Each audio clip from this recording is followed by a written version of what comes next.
saudara sebangsa setanah air yang dimana saja berada yang mengikuti acara ini melalui FNN Official TV yang ditayangkan melalui channel YouTube, dan saudara-saudara yang terhormat yang hadir di acara ini di sekretariat kami yang tidak terlalu banyak karena kita masih prokes, protokol kesehatan, dan semuanya terhormat. Sebetulnya kalau disebut namanya satu-satu cukup mudah, tapi persoalannya ini menurut abjad apa menurut umur.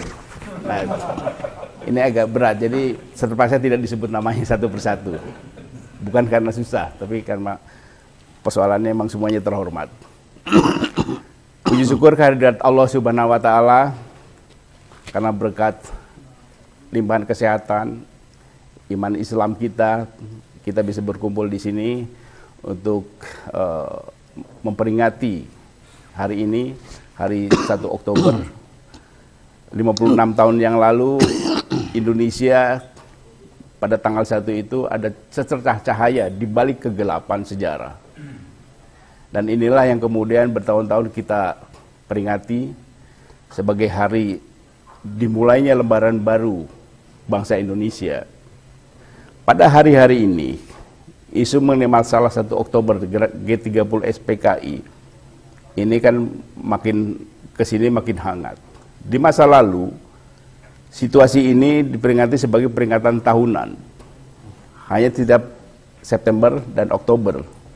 Tetapi sejak 5 tahun terakhir ini, isu komunis ini menjadi isu harian. Isu harian karena banyak tanda-tanda yang mengingatkan para orang tua yang di masa lalu mengalami situasi ini, teringat pada hal-hal semacam di masa lalu itu. Karena di Indonesia ini, saudara-saudara sekalian, ada saudara kembar yang tidak bisa satu aja muncul, pasti dua. Jadi kalau ada muncul Islamophobia, maka akan muncul komunistofobia. Dan sejarah di Indonesia ini berbeda dengan sejarah di Amerika, di Eropa, muncul juga Islamophobia tapi tidak mengaitkan komunis. Di Indonesia ini, Islamophobia itu pertama kali dipopulerkan, dipakai itu oleh kelompok komunis. Mulai tahun 26 dulu, masih zaman Belanda, belum ada PKI, ada pemberontakan. Kemudian 48, 65, prolognya itu selalu masalah Islamophobia. Nah, kemudian pimpinan kami, pimpinan Koalisi Aksi Mahasiswa, Koalisi Aksi Menyelamatkan Indonesia, KAMI, Jenderal Purnawirawan Gatot Nurmantio, menangkap kegelisahan masyarakat itu. Dan beliau juga tentu saja sebagai seorang jenderal mencoba mencari riset-riset, penelitian-penelitian, laporan-laporan dari berbagai masyarakat, dari berbagai kelas masyarakat, dan menemukan indikasi-indikasi bahwa Islamophobia yang belakangan ini marak, ini memang ada kaitannya dengan kelompok komunis. Nah, komunis itu tidak harus selalu PKI dalam arti yang sebenar-benarnya PKI seperti di masa lalu. Nah, itulah kemudian yang di masyarakat ada kegelisahan itu memunculkan pandangan bahwa ada komunis gaya baru. Dan ini juga tidak main-main fakta-faktanya, gejala-gejalanya. Misalnya kita lihat bagaimana mereka menyingkirkan teman-teman kita di KPK lewat isu Islamophobia, lewat kelompok Taliban, mereka dituduh Taliban. Kemudian ada tes kewarganaan, kewawasan kebangsaan, dan itu Taliban. Dan ini kan kemudian banyak orang tua ingat kembali bahwa ini ada Islamophobia yang berlebihan. Ada fitnah-fitnah kepada ulama, ada kekerasan-kekerasan, ada kriminalisasi. Nah, inilah kemudian yang kami tangkap, KMI tangkap, bahwa ada gejala-gejala seperti di masa lalu. Kalau kemudian pimpinan kami, Pak Gatot, menyampaikan bahwa ada fakta-fakta itu, kemudian ada persoalan-persoalan di, misalnya soal patung di Makostrat yang kemudian hilang. Apa salah kalau kemudian Pak Gatot mengingatkan ini ada apa? Nah, mengenai masalah soal komunisme gaya baru ini ada atau tidak. Nah, kami mengundang tokoh wartawan kita, wartawan senior, Heris Buno Arif, yang akan membawa kita untuk membicarakan persoalan-persoalan ini dengan ahli-ahlinya, dengan pakar-pakarnya. Nah, untuk itu diskusi ini akan kami tayangkan langsung nanti dimoderatori oleh Saudara Hersi Bono Arif. Dan dalam diskusi ini, sebagaimana diskusi-diskusi kami, kita akan melahirkan rekomendasi dari hasil diskusi ini. Kemudian apa hasilnya? Nanti kita sampaikan kepada MPR, kepada DPR, kepada lembaga-lembaga negara agar bahwa persoalan ini bukan persoalan main-main. Karena masa-masa gelap bangsa Indonesia itu memang sangat panjang. Antara Islamophobia dan komunistofobia ini memang terus-menerus. Kalau kita biarkan hal semacam ini, kita dijamin tidak akan maju-maju kalau persoalannya. Soal-soal begini terus kita biarkan.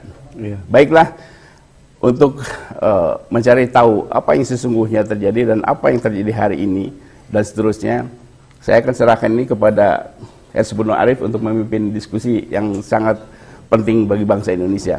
Mas Hersi, silakan. Terima kasih Mas Adi, Mas Ardi. Assalamualaikum warahmatullahi wabarakatuh. Waalaikumsalam. Ini saya diminta untuk memandu sebuah diskusi yang sangat menarik. Judulnya disebutnya bahwa PKI Gaya Baru Zaman Now. Kalau lihat judulnya ini kelihatannya ditujukan kepada kalangan milenial, gitu ya. Tetapi yang hadir kebetulan narasumbernya ini kebanyakan kolonial. Nah, nanti saya jelaskan mengapa seperti itu. Ada beberapa orang narasumber kita semua adalah tokoh-tokoh senior. Tetapi ada satu hal mengapa judul ini diambil, karena gini, ada satu survei yang baru saja dibuat, survei terbaru. Kan orang selalu mempertanyakan apakah PKI itu, komunisme itu masih ancaman bagi bangsa Indonesia. Nah, kalau kita ngomong tidak berdasarkan survei ini kan saling mengklaim saja. Median itu baru saja meluncurkan sebuah survei dan hasilnya mengkonfirmasi itu, bahwa 46,04% rakyat Indonesia itu percaya bahwa komunisme itu akan bangkit. Sementara yang tidak percaya itu hanya 45%. Jadi lebih sedikit yang nggak percaya, lebih banyak yang percaya. Dan mengapa mereka percaya? Itu ada dua hal yang sangat yang menjadi pertimbangan, tiga bahkan.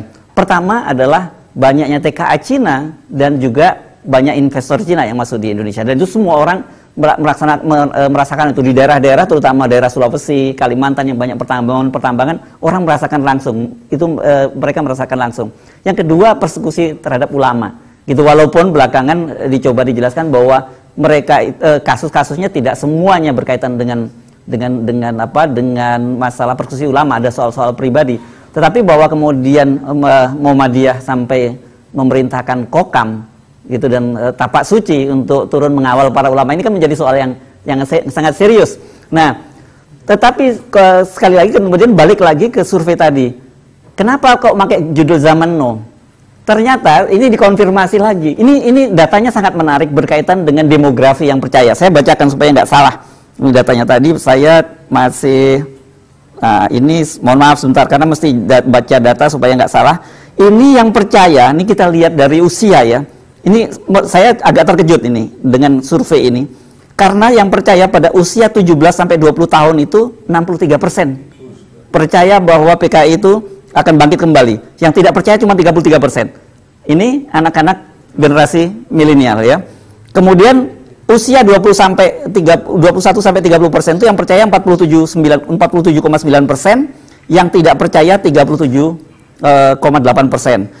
Nah, yang menarik ternyata yang tidak percaya itu rentangnya itu antara usia 31 sampai umur 50 tahun. Ini usia dia, jadi usia 31 sampai 40 tahun itu 52,2%. Kemudian usia 41 sampai 50 itu totalnya 58%. Sementara usia yang lebih tinggi lagi 51 sampai 60 ini 50% percaya, dan kemudian yang usia 60 ke atas itu 40% percaya, yang tidak percaya 30%.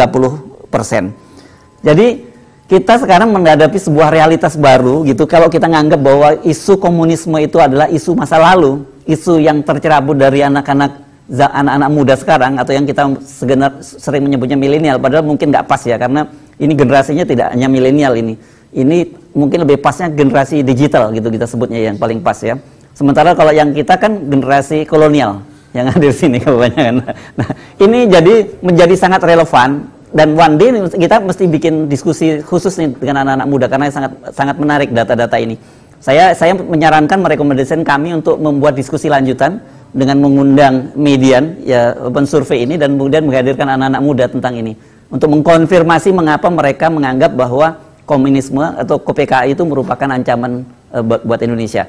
Clear ya di situ. Nah, saya akan mengundang beberapa tokoh di sini untuk hadir dan ini salah satu saya kira ini sudah menjadi ikon gitu kalau kita melihat dulu di ELC Babe Ridwan Saidi. Ini sejarawan. Kita tepuk tangan beliau. Ya. Ini nggak ada musiknya, mestinya ada musiknya Betawi gitu. Silakan pilih. Oke, Bojok. Nah, terima kasih Babe Ridwan. Yang kedua juga tokoh senior, Letnan Jenderal TNI Soeharto. Beliau tuh kita kenal dulu. Ini legend ya kalau pada peristiwa reformasi. Beliau adalah waktu itu dan Kormar ya, Danjen atau dan apa sebutannya dulu? Dan Kormar masih ya. Dan Kormar dulu, dan Kormar, tapi beliau terakhir bintang 3-nya saya kira di Irjen Dephan ya. Silakan. Ya. Monggo. Ya. Yang pembicara yang ketiga kita undang juga dari lingkungan militer, yakni Brigjen Hidayat Purnomo. Disebutnya cuma disamarkan H. Purnomo. Beliau adalah ketua ini Purnawiran Gerakan Bela Negara, ya. Monggo. Terus ada satu orang saya kira ini yang sangat relevan sekali karena sebagian besar dari kita tadi malam pasti nonton, nonton filmnya. Tapi memang sutradaranya namanya Arifin Sinor, tetapi ada kebetulan adiknya itu sebagai penata musiknya, yakni Mas MB Sinor. Silakan. Ya. Ada satu orang narasumber lagi yang masih saya kira nanti akan segera bergabung dengan kita. Ini orang yang sangat konsisten bicara tentang kebangkitan komunisme dan kemudian dia harus mengorbankan dirinya masuk di tahanan cukup lama, yakni Ustadz Alfian Tajuk. Tapi nanti kita akan segera bergabung dengan kita ya. Saya sih ingin mulainya dialognya ini dari Mas MB dulu, ya. Mas MB karena kita baru nonton filmnya gitu. Anda penata musiknya dan Anda adik kandung dari Mas Arifin Sinor. Ini kebetulan secara personal saya cukup kenal baik ini keluarganya karena adik beliau teman saya gitu.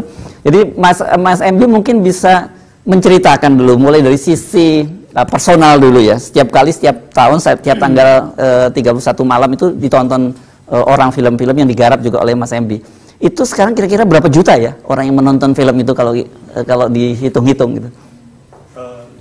Jumlahnya saya kira tidak terkira. Tidak terkira. Dan nampaknya dari tahun ke tahun, ya. Sepanjang sejarah, film itu tetap menjadi film favorit bagi bangsa Indonesia.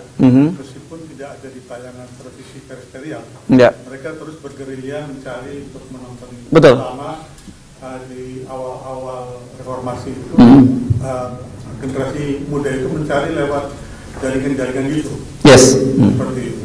Dan alhamdulillah sekarang mulai banyak yang bisa disaksikan dan alhamdulillah juga tadi malam kopinya lumayan bagus sehingga pemirsa bisa lebih jelas menyaksikan film. Ini memang diwakafkan ya, nggak ada copyright gitu yang dibatasi. Jadi saya lihat karena di YouTube banyak sekali menayangkan yang menonton jutaan gitu.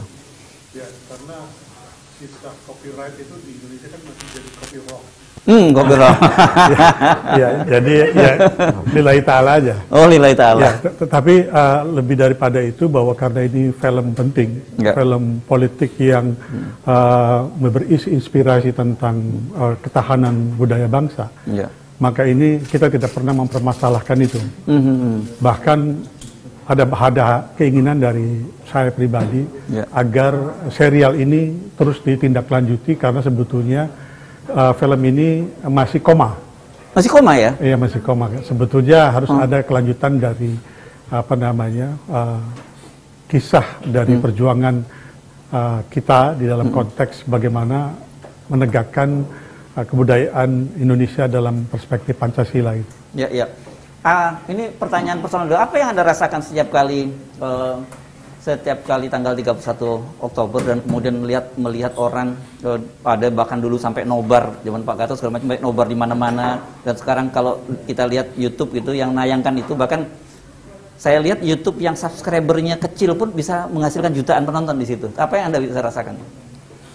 Ya, pertama film ini dikerjakan dengan teknik yang mumpuni, dengan profesionalisme, kemudian juga dengan data-data yang akurat. Nah, kombinasi ini menghasilkan sebuah karya yang tidak saja menghibur, meyakinkan, tetapi juga bisa menjadi media pembacaan untuk mengingat kembali hal-hal yang penting yang dimiliki oleh bangsa Indonesia. Nah, gabungan dari sisi hiburan, ada misalnya karena bagaimanapun sebuah film harus ada sisi entertainnya. Yang kedua, fakta-fakta penting itu yang harus diingat. Yang ketiga adalah ada semacam kondisi emosional bagi penontonnya dari tahun ke tahun sejak film itu dibikin, adalah relasi emosional itu. Jadi film itu selalu aktual. Jadi film ini tidak pernah menjadi klasik. Bahkan hari-hari ini maka film ini tiba-tiba seolah-olah hampir menemukan titik singgung lagi. Seperti itu kira-kira. Menarik. Nah, kan resikonya membuat sebuah film atau karya seni yang berkaitan dengan sejarah dan kemudian saksi hidupnya masih boleh dibilang masih saksi-saksinya masih hidup sebagian besar masih hidup, tentu kan ada pro kontra dan sebagainya. Nah, dulu Anda sendiri merasa bahwa karya Anda ini secara ilmiah gitu, secara sejarah juga bisa dipertanggungjawabkan? Tentu saja, karena bagaimanapun di balik penulisan skenario, karena film yang pertama adalah skrip. Jadi skrip itu adalah komposernya, kemudian sutradara adalah konduktor. Bagaimana mengkandak sampai menjadi sebuah film. Nah, ketika skenario ini ditulis oleh Mas Arifin, melibatkan sekian banyak tokoh termasuk Pak Nugroho Noto Susanto, kemudian juga, dan saya yakin Mas Arifin juga bergerilya kepada teman-teman sesama budayawan seniman untuk mengumpulkan, karena bagaimanapun juga perbedaan Mas Arifin di teater dan di film. Kalau saya menyebutnya teater itu media terbuka. Kalau film media terkunci. Artinya kalau di film, di teater itu penonton bebas memilih apa yang ada di panggung, mau kakinya pemain dan sebagainya. Tapi kalau di film, seluruh penonton sudah dipilihkan oleh sutradara mana yang harus dilihat. Nah, proses memilah dan memilih ini adalah proses penulisan skenario. Dan saya yakin Mas Arifin seorang yang sangat hati-hati karena saya sangat kenal, bahkan saya mengklaim saya yang paling kenal oleh Mas Arifin dari seluruh keluarga, bahkan dari teman-teman yang lain, karena saya bagian dari eksperimen dia. Dan itu saya sangat kenal, dia sangat hati-hati, sangat perfeksionis, dan yang lebih-lebih lagi dia sangat mencintai Indonesia. Bahkan ketika dia ngebrief untuk membuat film pengkhianatan G30 SPKI, dia dengan satu kata pada saya sambil memberikan skenario, kita mau bikin film horor nih. Gitu. Wah, saya baca. Gitu. Lalu mulai saya mempelajari, memberikan tafsir, lalu mengajukan gagasan-gagasan seperti itu. Nah, setelah itu dia tidak pernah memberikan brief apa-apa lagi. Dia cuma memberi cuma satu, film horor. Dan saya harus mencari tahu betul seperti apa. Saya datang ke persiapan, saya datang pada dan sebagainya. Dan mulai saya merasakan betapa saya sebetulnya tidak membuat film biasa. Seperti contohnya pada waktu saya sedang berlatih beberapa kur-kur, lagu Nasakom, lagu Darah Rakyat dan sebagainya. Tadinya kita latihan di Gelanggang Remaja Bulungan, tetapi ada perintah dari seksi produksi untuk keamanan dipindahkan semuanya ke PFN karena terjadi pada waktu itu yang mengerjakan borongan sablon bendera komunis di daerah mana itu di gerbek masyarakat. Oh, ini ada PKI nih. Nah, ini semua kegiatan pembuatan film, elemen-elemennya dikonsinyir di Polonia seperti itu. Nah, saya mulai merasakan problem bagaimana film ini bukan film biasa, artinya film yang menyangkut tingkat kompleksitas yang tinggi. Dan Mas Arifin sangat hati-hati. Nah, ini pertanyaan penting, saya kira ini mohon sabar ya, saya mesti gali soal ini karena ini sekarang jadi pusat kontroversi. Nah, ketika Anda bekerja sama dengan Mas Arifin Sinur itu, apakah Anda melihat Mas Arifin bekerja secara independen atau ada intervensi dari pemerintah saat itu Orde Baru? Saya tidak melihat intervensi, tapi barangkali Mas Arifin seperti juga pada waktu dia melakukan kegiatan keseniannya, dia selalu membuka ruang-ruang kompromi. Sama seperti film Jakarta 66, itu kan dulunya filmnya kan SOB, lalu dilarang oleh pemerintah saat itu, maka diganti dan sebagainya gitu. Dan saya yakin pasti akan ada satu diskusi-diskusi terkait dengan masalah memilah dan memilih tadi, seperti itu. Tetapi tentu saja dalam pemilihan-pemilih ini berdasarkan adu argumen tentang data-data. Ya. Jadi bukan pendekatan fiktif. Ya. Jadi misalnya, oh ini yang lebih akurat, ini akurat tapi penting, ini penting tapi mendesak, kira-kira seperti itu. Maka itulah yang akan dijadikan bahan rujukan untuk penulisan skenario. Karena itu saya tidak menyebutnya sebagai kompromi, dalam kehati-hatian dia selalu dikembalikan kepada mana yang paling banyak manfaatnya.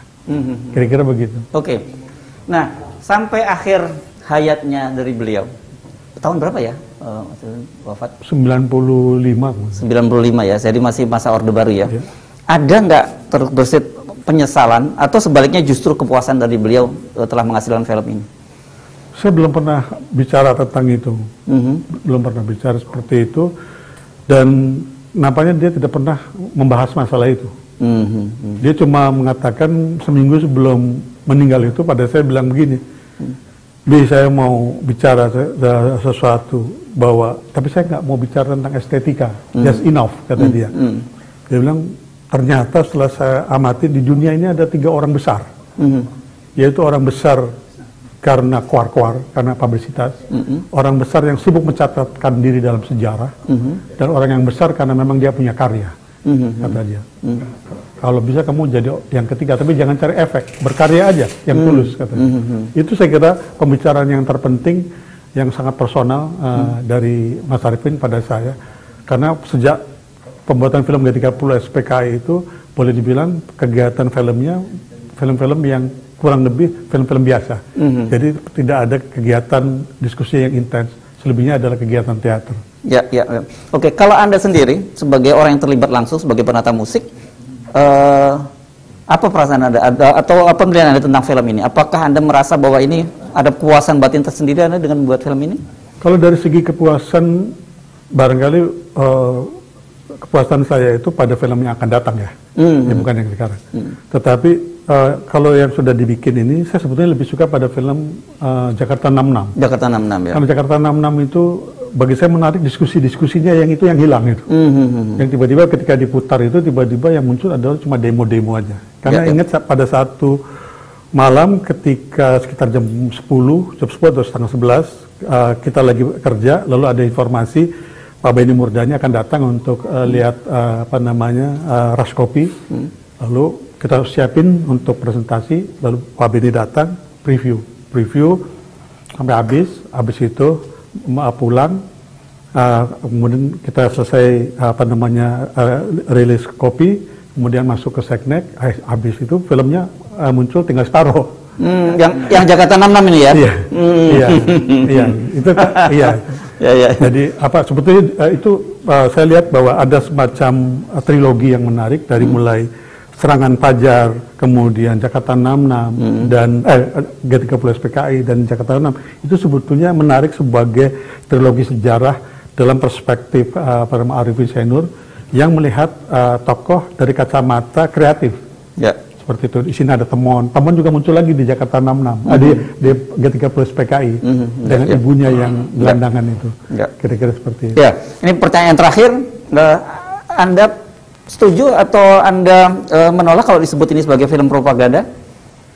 Saya kira harus ada film propaganda itu. Harus ada film propaganda, karena propaganda itu adalah penting untuk dilakukan untuk melakukan provokasi tentang isu. Karena sekarang sebetulnya kita juga diprovokasi oleh pihak tertentu. Jadi isu tentang trauma terhadap propaganda itu berbahaya. Kita harus memproduksi propaganda itu film iklan sebetulnya. Public PSA, CSR juga melakukan public announcement, PSA, public service announcement ya. Seperti itu.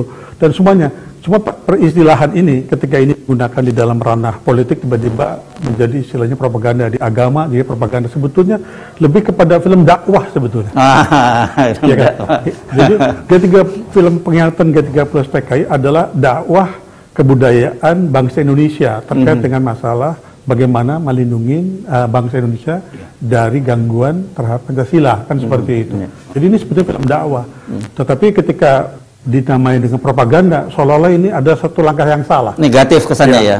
Sebetulnya yang harus dilakukan adalah film-film propaganda ini harus terus dilakukan, terutama oleh negara.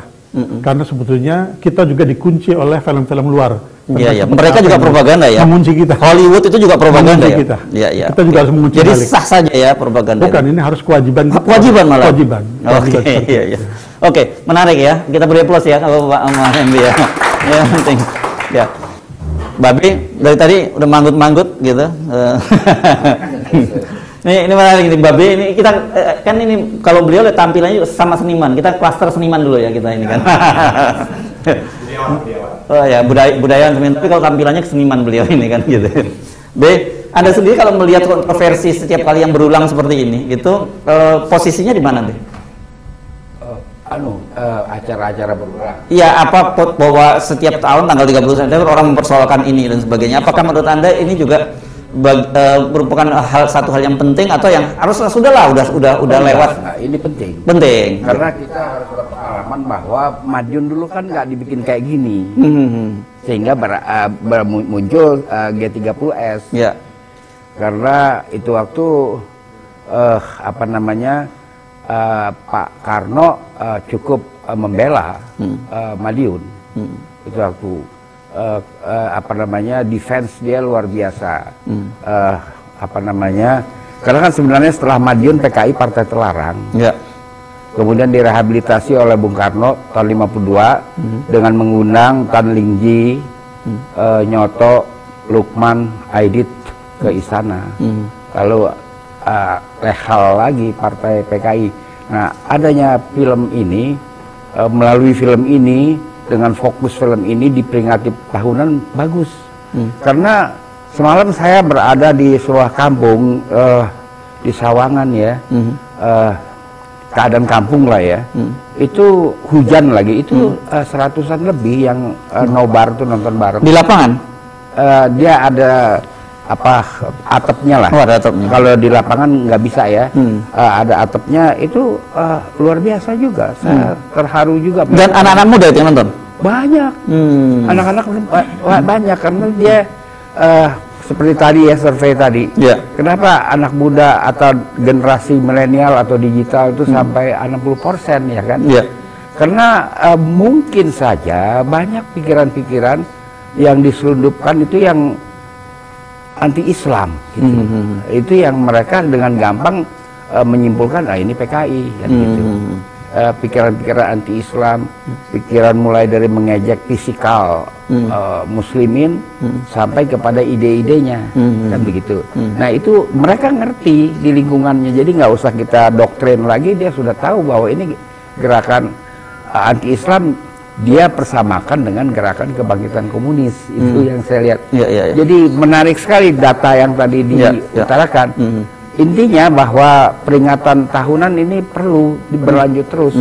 Karena kalau kita lengah itu susah ya. PKI itu nggak boleh lengah. Karena bagaimanapun juga PKI itu sudah menjadi suatu kelompok sosial. Ini penerus genealogis atau ideologis, itu menjadi kelompok sosial yang DKM, bekerja di kalangan musuh. DKM istilah mereka dulu. Mereka bekerja di kalangan musuh, memasuki kelompok-kelompok. Itu yang harus kita pahami, bahwa mereka itu tidak diam, baik yang genealogis dan atau ideologis, itu berjalan terus. Bagaimana dengan argumentasi bahwa sebenarnya komunis itu sebagai ideologi sudah mati karena negara-negara ini sudah bangkrut gitu? Itu yang mempropagandakan RRC hebat dari zaman kabinet pemerintahan yang lalu zaman SBY itu saya ingat Menteri Pangestu kalau ya kan kalau menyebut mempropagandakan Cina kepalanya goyang-goyang tuh. China.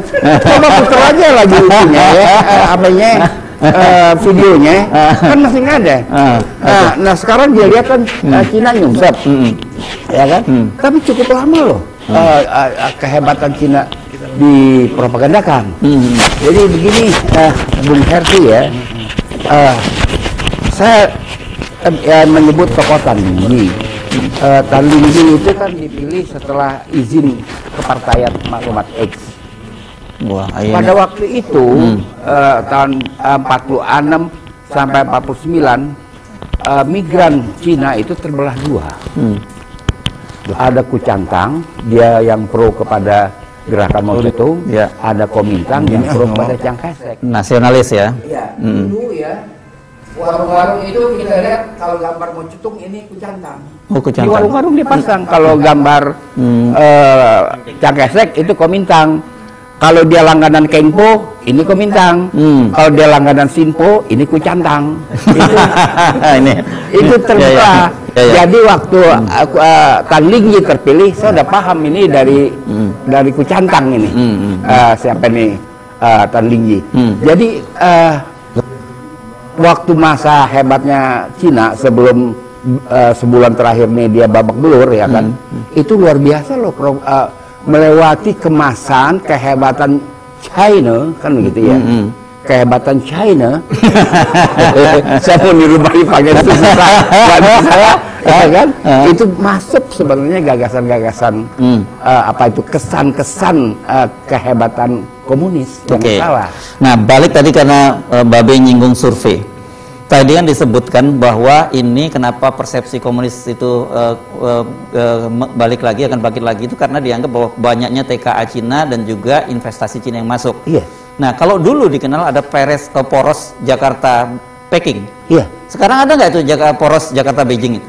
Iya, nggak diumumkan. Kalau dulu kan diumumkan. Realitasnya. Sekarang kan nggak diumumkan. Realitasnya. Realitasnya memang mengalir terus sekarang kelihatannya nggak lagi ya dia nggak ada. Tapi dalam sampai dengan 2 bulan lalu itu dahsyat sekali masuk mereka dan mereka menggelar atau memperagakan kelakuan-kelakuan yang rada eksklusif sehingga kita tahu. Jadi dia tidak mau adjust. Oh. Ini selamat datang Ustadz Alfian Tanjung. Ya, silakan. Jadi lengkap kita. Kita lanjutkan. Dia bukannya mestinya kan kalau kita ya ke negeri orang, tinggal negeri orang, kita coba adjust dengan apa itu behavior penduduk setempat. Mereka kan enggak, malah memang dia tunjukin, gue Cina nih, lu mau apa? Gitu kan. Sepertinya begitu. Jadi kita tahu jarak 30 meter aja kita tahu ini TKA. Iya. Dari goyangnya dia kita udah tahu. Jadi dia merasa kayak begitu ya. Jadi oleh karena itu itulah kesan-kesan itu yang melekat di generasi digital yang Anda sebut tadi yang 60% itu. Jadi dia bukan dari melalui apa narasi-narasi di dalam YouTube dan sebagainya atau WA, enggak, dari gaya-gaya begitu orang nggak suka. Iya. Nah kan sekarang ini kalau kita ngomong tadi ya Chiang Kai-shek dengan yang Kuomintang tadi dan kemudian komunisme kan kita lihat ada 2 negara sekarang, Taiwan dan mainland ya Cina Tiongkok gitu ya. Nah, apakah polarisasi tadi itu di sini itu juga masih terlihat seperti itu? Di sini? Iya, di Indonesia. Oh, banyak yang berorientasi pada Taiwan banyak. Ya, tapi dia itu lebih punya kualitas ya, yang Taiwan itu. Tapi jumlah saya kira kalah dengan yang Kuchantang. Oke. Jadi Kuchantang zaman now itu ada? Kuchantang zaman now sih. Oke. Jangan salah. Oke, kita simpen dulu ya Pak. Ini memang selalu menarik kalau beliau Oh Pak, kita pindah. Sekarang ini karena ribut-ribut berkaitan dengan patung ya, diorama Kostrad, dan kita ada hadir 2 orang purnawirawan perwira tinggi. Ini penting kita mendengar perspektif dari 2 orang perwira tinggi ini karena orang menganggap bahwa terlalu berlebihan. Apa yang kekhawatiran Pak Gatot untuk infiltrasi di TNI itu terlalu berlebihan gitu. Padahal dan kita tahu bahwa generasi sekarang ini yang memimpin TNI itu kan generasi 80-an ke atas ya Pak ya. Jadi sudah jauh sekali dari peristiwa 65. Kasat saja itu 87. Dudung itu 88 kan gitu ya. Jadi memang generasi yang sudah jauh dari 65 ini. Nah, bagaimana Pak Harto dulu melihatnya?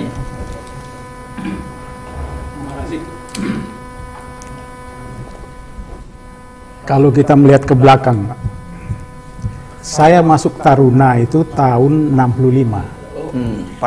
Pas pada waktu meletus G30S PKI itu. Sehingga kami pada waktu tes itu sudah nggak boleh keluar. Karena terjadi pemberontakan G30S PKI. Bunyinya seperti itu. Nah, saya herannya tadi malam saya nonton itu, semua ada tulisnya bukan anu. Jadi tulisnya peristiwa pemberontakan G30S. PKI-nya ndak ada. Oh, PKI-nya nggak ada? Nggak ada, silang dibaca. Saya udah, loh, kok PKI-nya ndak ada? Padahal tahun 65 kami masuk Taruna itu, dalam seleksi itu sudah ada untuk, jadi mereka yang masuk untuk ke Taruna, tapi dia dari ada berbau PKI-nya sudah tidak masuk. Walaupun kita tahu sekarang itu ada yang ikut lepas itu ke sana itu. Nah, heran saya sekarang kok hanya tertulis G30S PKI, hanya G30S. Ini di mana ya narasi dihilangkannya PKI itu di mana Pak yang Bapak lihat? Saya nggak tahu di mana anunya gitu. Karena saya nonton sekarang ini sudah tidak ada lagi tulisan G30S PKI. Padahal pada waktu kami mendirikan, jadi terserah berapa tahun yang lalu, mendirikan PPKN, ya. Persatuan Purnawirawan Pengawal Kedaulatan Negara. PPKN. Nah, itu di sini, di tempat ini. Dan di situ rasa kita untuk anti PKI itu masih terasa. Bahkan terus terang waktu itu saya ditegur, kenapa kok tidak lewat Pepabri. Karena saya melihat tidak ada ucapan di Pepabri itu pada waktu itu G30S PKI, G30S berhenti. Nah gitu. Nah bagi kami ya terus terang sangat berarti itu. Sehingga pada waktu kami akan ziarah ke Taman Makam Pahlawan, itu kan menjelang ini hari. Nah kami ini ingin memberikan penghormatan kepada sesepuh-sesepuh kami korban G30S PKI itu. Jadi 7 pahlawan revolusi. Enggak boleh. Langsung saya bertanya, enggak boleh, ada apa? Bahkan waktu kami datang itu, sudah ada ormas tandingan pakai apa itu angkutan-angkutan umum itu. Yang akhirnya kita tanya mereka, kenapa? Kami dibayar 300 untuk datang ke sini. Maksudnya apa? Dia tidak tahu. Di situ saya mulai merasa, loh, kok bisa begini? Hanya kita menginginkan untuk menghormati para senior kita di sana. Nah, akhirnya pada waktu bencana itu, sebelum kami turun ke sana untuk ziarah ke dalam, saya tanya, kenapa kami kok tidak boleh, bilang gitu. Dengan berbagai alasan yang sangat tidak masuk akal katanya, udah enggak usah saja. Sampai saya sedikit agak kasar bicara, saya juga enggak mau kan, karena yang mencegah saya itu Kolonel Dandim. Saya pikirkan kalau saya sikat ya disikat juga sama anak-anak pasti kan. Enggak mau saya begitu, karena apa?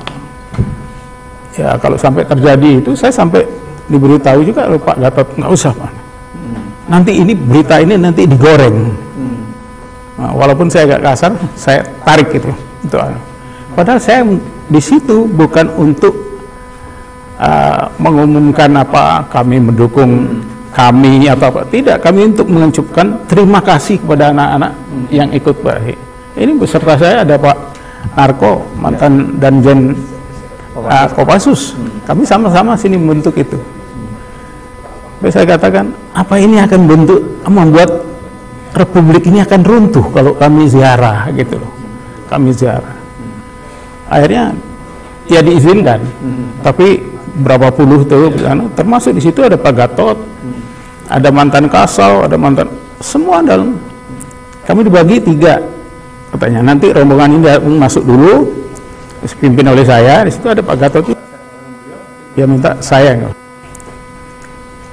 Terus setelah selesai kami, memang dalam nggak mungkin kami ziarah ke semuanya. Kami ziarah kepada tempat-tempat dari almarhum Ahmad Yani CS itu semua kita datangi. Tapi habis itu kita keluar dan dijanjikan berikutnya nanti baru masuk. Setahun-tahun sebelumnya tradisi semacam itu nggak ada masalah. Tidak ada. Oh bukan, tidak pernah dilakukan. Tapi kita lakukan secara kesatuan, gitu. Nah, ini purnawirawan. Nah berlanjut sampai di situ.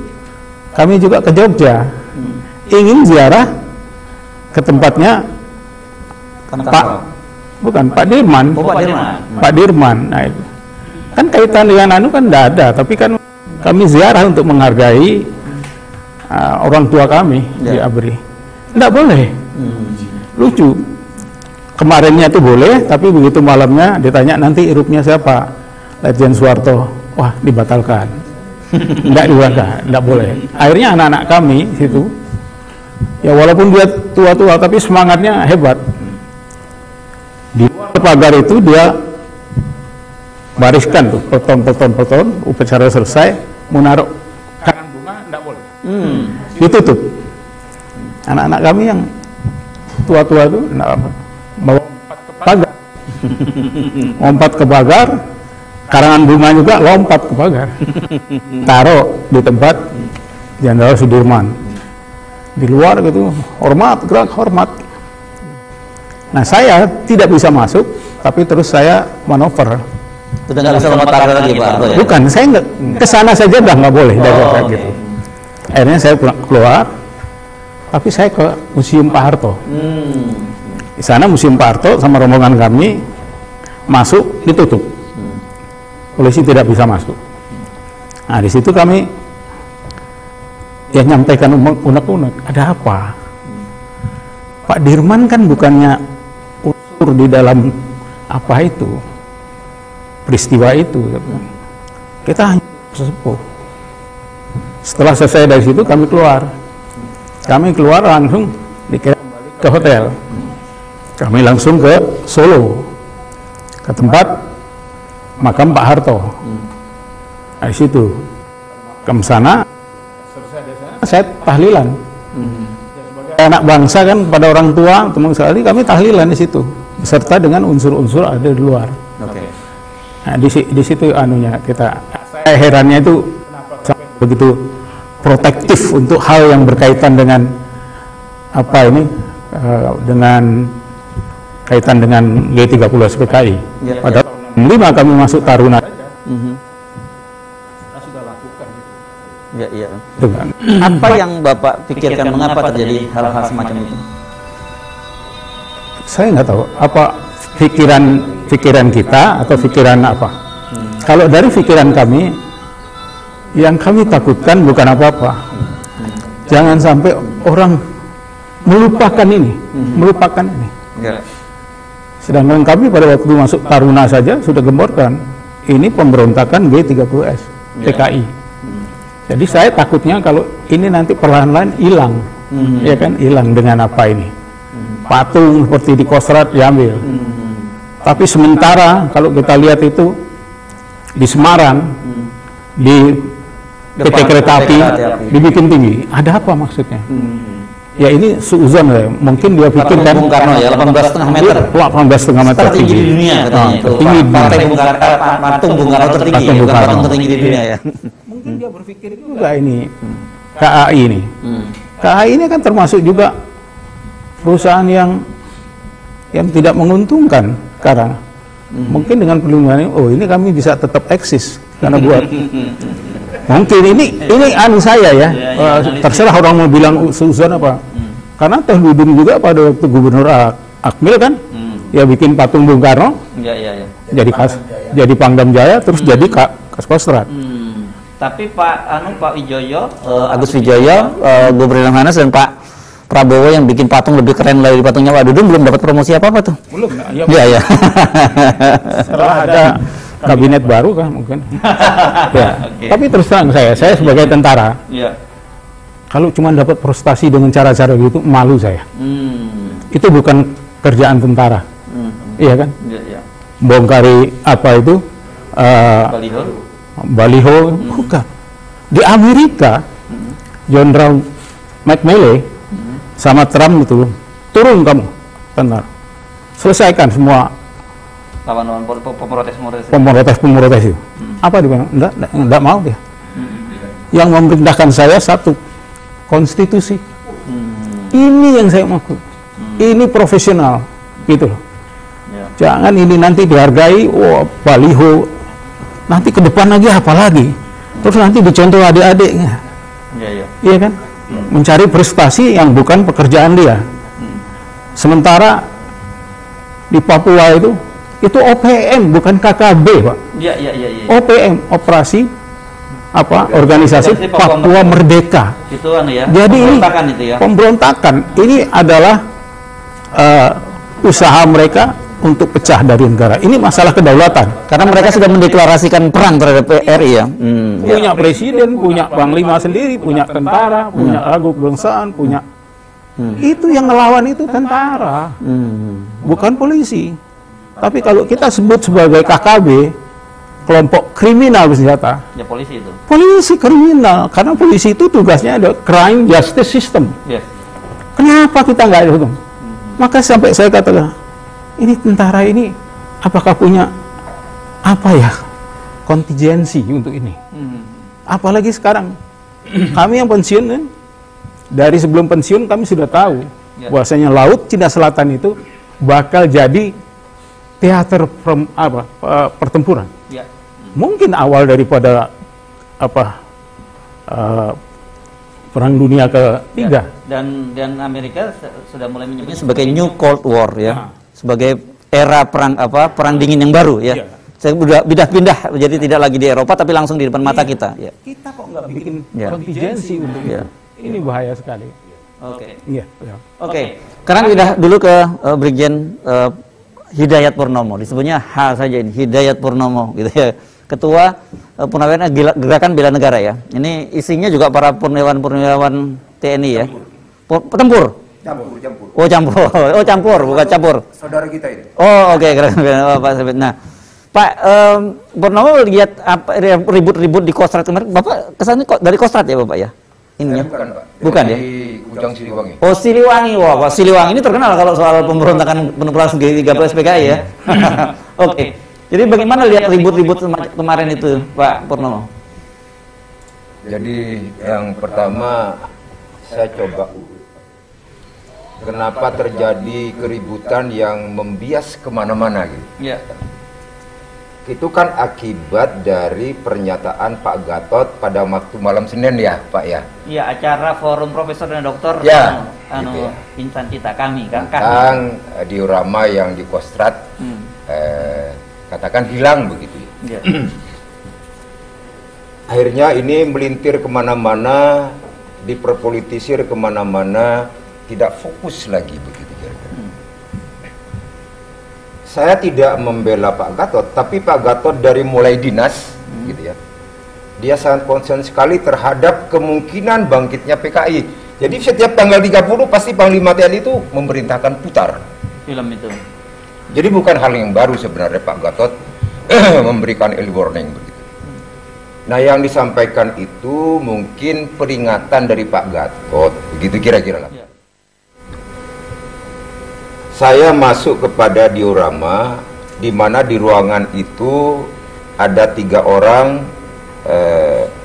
katakanlah jenderal begitu ya, 1 kolonel begitu Pak Sabuang. Tapi saya melihat ruangan itu mempunyai nilai strategis yang sangat tinggi. Kenapa saya bilang sangat tinggi? Pada tanggal 1 Oktober, RRI itu sudah menyiarkan tentang Dewan Revolusi. Disitulah Pak Harto memberikan perintah kepada Kolonel Sarwo Edi sebagai komandan RPKD. disaksikan dengan saksi korban Jenderal Nasution. Jenderal Nasution. Jadi daripada diorama yang lain itu lebih bernilai historis. Saya masuk kepada apa yang disampaikan oleh Pak Aye Nasution. Ya. Saya tidak akan masuk kepada wilayah keyakinan, Pak, ya. Ya. Karena saya melihat pernyataan Pak Aye Nasution, keyakinan saya tidak memperbolehkan ada itu karena itu dianggap semacam menyembah berhala begitu, mungkin begitu ya, saya nggak tahu. Tapi yang harus diingat bahwa patung yang lain Pak Dirman juga tidak ada di di sini itu yang berdiri itu. Ada tentara hormat tuh nggak ada, gitu ya. Ada patung yang lain juga tidak ada. Gitu ya. Ada di Moro Krembangan itu di Surabaya Angkatan Laut. Ada Angkatan Laut sudah pakai pedang begini, nggak ada Angkatan Laut yang hormat begitu. Itu hanya monumental, peringatan. Nah, kembali kepada diorama, disitulah terjadinya satu komando bagaimana menumpas pemberontakan atau coup daripada PKI. Saya mengapresiasi daripada sikap Pak Harto dan Pak Sarwo. Dalam waktu yang singkat RRI sudah bisa diambil kembali. Karena PKI pada saat itu sempat menyiarkan sehingga rakyat seluruh Indonesia menjadi galau. Kan gitu. Kegalauan itu bisa terobati akibat langkah yang dilakukan Pak Sarwo Edi atas perintah Pak Harto. Pak Sarwo menyampaikan kepada Pak Sarwo menyampaikan kepada Pak Harto, RPKAD pada saat itu jumlahnya sedikit karena ada kegiatan yang di Malaysia ya, Kalimantan Utara ya. Ya. Maka dibantu oleh KKU. Ya. Mungkin senior saya ini. Jadi begitu cepatnya situasi kembali normal. Apa yang dilakukan Pak Sarwo pada saat itu sangat mendapat bantuan dari rakyat. Tanpa bantuan rakyat tidak akan bisa TNI juga berbuat sedemikian rupa menumpas PKI. Tidak ada. Terus masalah patung itu tidak baik karena mengganggu jiwa Pak Aye Nasution. Saya tidak masuk ke ranah itu, monggo-monggo saja. Tapi yang saya mau garis bawahi bahwa diorama itu adalah sejarah yang harus diketahui oleh generasi yang selanjutnya. Ingat Pak, Al-Quran 70% sejarah isinya ya. Betul Pak Ustaz. Ya. Allah sudah memberikan di dalam Al-Quran petunjuk tentang Fir'aun. Ya. Ada di Al-Quran. Surat Yunus. Bagaimana tentara gajah menyerang Mekah, ada semua. Surat Al-Fil. Ada Namrud mau bakar Nabi Ibrahim, ada. Surat Al-Anbiya. Jadi sudah diberikan gambaran di dalam Islam bahwa ada hal-hal yang nanti akan terjadi yang tidak boleh ditiru. Jadi saya melihatnya bahwa diorama ini sangat perlu agar generasi khususnya di Kostrad, karena itu kebanggaan sebagai yang mengendalikan Pangkostrat pada saat itu, tapi bukan hanya punya Kostrad, punya seluruh TNI dan sudah punya publik, kan gitu Pak. Terlepas itu, apakah Pak Aye Nasution membuat dengan sumber dana pribadi, sumber dana dari Kostrad, atau sumber dana dari bantuan lain. Saya tidak akan masuk ke situ. Mungkin lebih tahu beliau. Ya. Tetapi yang menjadi masalah sekarang barang itu kan tidak ada, kan gitu ya Pak ya, sudah tidak di tempat itu. Alangkah sayangnya cerita yang begitu heroik dilakukan oleh seorang Jenderal Soeharto menyelesaikan coup yang ada.